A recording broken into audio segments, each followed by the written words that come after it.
we gotta address the elephant that's not in the room.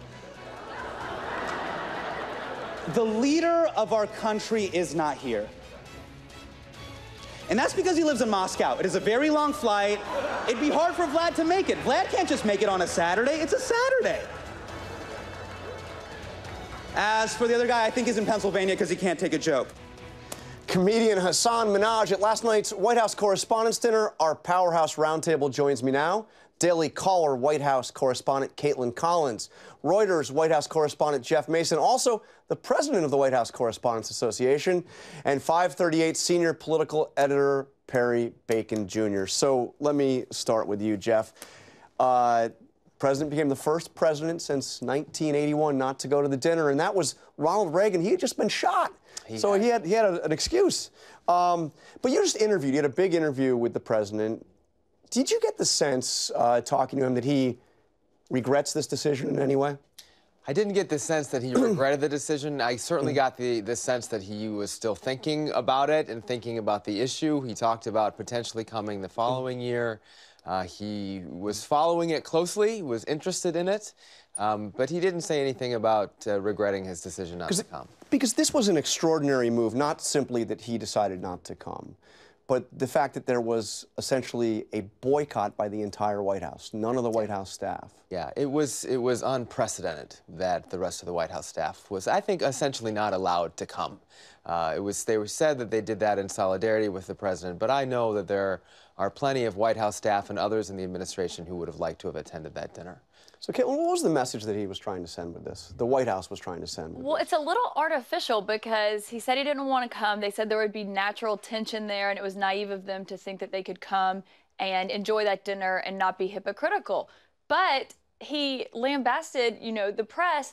And last week, he was interviewing the president. So he's obviously cozy with him. A lot of interviews last week. In private, exactly. He's like such a media-friendly president. And he sat down with him and had an interview with him, but then he refused to go to the dinner that he hosted. So it seems a little artificial to me that he didn't go because he didn't want to seem too cozy with the press. He's very cozy with the press. I would disagree with the use of the word cozy. I do think that they have a sort of a dichotomy and an irony in how they deal with the press, particularly the president. He is accessible, and I talked about that last night at the dinner. Yeah. The Trump White House has been very accessible to the press, and that is something that the Correspondents Association wants and pushes for. Right, but then you've got this other rhetoric about how the press is the opposition enemy of the party, people, enemy of the people. Exactly. He regularly criticizes the New York Times, the Washington Post, and when his health care bill didn't have enough votes and they pulled it, those were the first two publications he called. So how can you criticize them on Twitter to where your supporters think that they're not trustworthy and they're dishonest, but then those are the reporters you trust the most to call and tell them what really happened? And look, Perry, I've been covering on and off Donald Trump for like a couple of decades. I mean, since I was a reporter for the New York Post in another era. He's always been a very, accessible and media-friendly. I mean, he criticized, lash out, but essentially a media-friendly figure. That's been a key to his success. But you heard from Reince Priebus saying that they're serious about this idea, or they're looking into this idea still, of changing the libel laws. That was a strange thing he said, to be honest with you. I was very surprised by that. You asked him about the libel laws, and he basically said we're looking into it. I wasn't convinced he actually is looking into it, but I took it more that they're not going to walk that back. Like, Donald Trump tends not to apologize. It seems like his staff is following that idea as well. And I did think last night fit into the campaign in the sense that I'm going to drain the swamps. I'm not going to party with the swamp. I think that made sense to some extent. I'm going to be out there with my people, not with the reporters in tuxedos. So I thought that fit with his message of from the beginning. He's been a president who's going to have a different relationship with Washington than previous ones have. So what was the president? You guys had a chance. I mean, you were out late at the course. I mean, thank you very much for being here and looking so rested. Pleasure. But what was the president's main message last night? That sounded a little bit like a throwback speech to me. Oh, definitely. It was like we were all in the campaign all over again. But I would like to touch on Reince's statement about the libel laws. Yeah. It's misinformed. They can't do that. There is no federal statute about libel laws. That's a state thing, so they can't change that. You would need a constitutional amendment, right, which is incredibly unlikely to happen. Right. So that I don't even know why he said that. That's misinformed. But last night this was hard edge. This was America First. This was vintage campaign Donald Trump.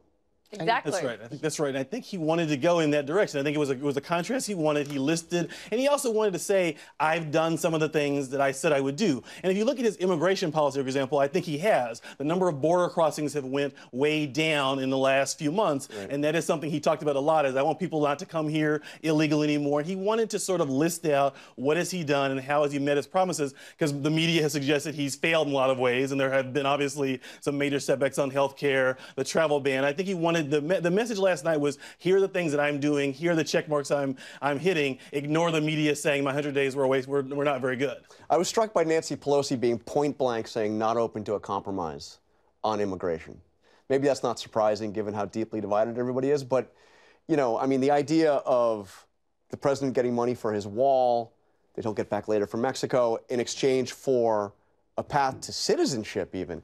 My sense, and Caitlin, tell me what you think, but my sense is that within this White House, there are obviously different views on immigration, but there is, I think, a sense that a compromise like that is something that the president would be open to. Maybe not citizenship, but comprehensive immigration reform in exchange for He's definitely open security. to it. And, you know, he relented the other night and said he might not get funding for the border wall until September. He didn't get it in, you know, the CR that they passed.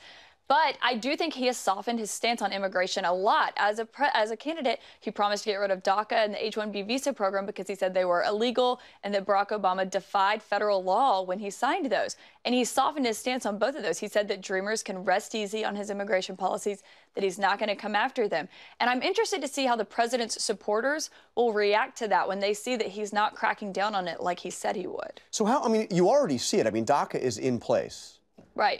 This was something that he, you know, talked about doing away with on day one. It is still in place. Exactly. Is he getting blowback from the right on this? I don't think he's getting enough. I've asked him about it repeatedly. And when he had the reception for conservative media last week, I was there. And a lot of people were asking him some really easy questions that you could tell he wanted to answer. But I raised my hand and I said, do you still think DACA is illegal? Because I don't care about DACA, but his supporters care about it. That's why a lot of people voted for him. And he said his usual answer, which is that he has heart and he's not going to deport children who came to the country with their parents.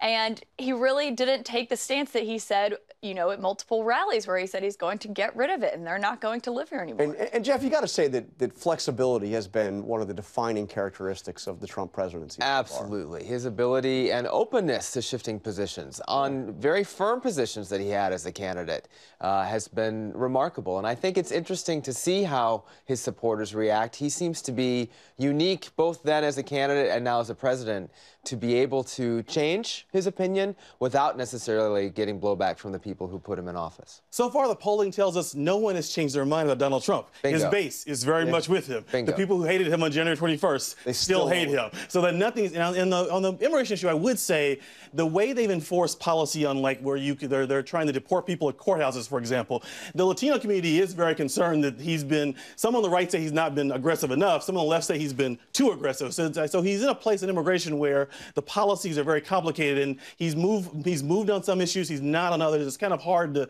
figure out where he stands and where he's going to go in terms of immigration policy in the next 100 days. Okay, so before you guys go, I got to ask you about the other big. We had the tax plan released, or at least the outline of the tax plan.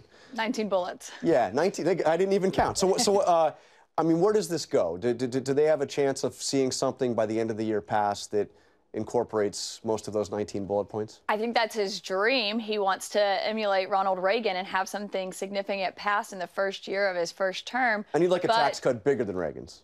Right, exactly. The most significant in history. But it's funny how it's the biggest one, but it only took them 20 minutes to brief reporters on the outline of it. They didn't really answer a lot of questions. There were no specifics in this bill. So I definitely do not think we will see this by the end of the year.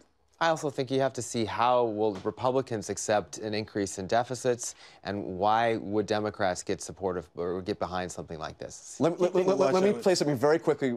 Nancy Pelosi, I asked her about the corporate tax rate and if she'd be open to a compromise. Listen to this. I think we could probably split the difference between the 35 and the 15. We've always been for lowering the corporate rate. So you could agree to a 22 or 3% corporate tax rate? Somewhere there. So you think there could be a deal on taxes? Oh, absolutely. What do you think? I'm less optimistic than Nancy Pelosi. I think the gap between a lot of the proposals so far, the details suggest there's going to be a large decrease in taxes on the wealthy. And I would be very surprised Elizabeth Warren, Bernie Sanders, and other Democrats feel like this is not just a corporate tax. There's a lot of other elements here that I think will be more controversial on the Democratic side.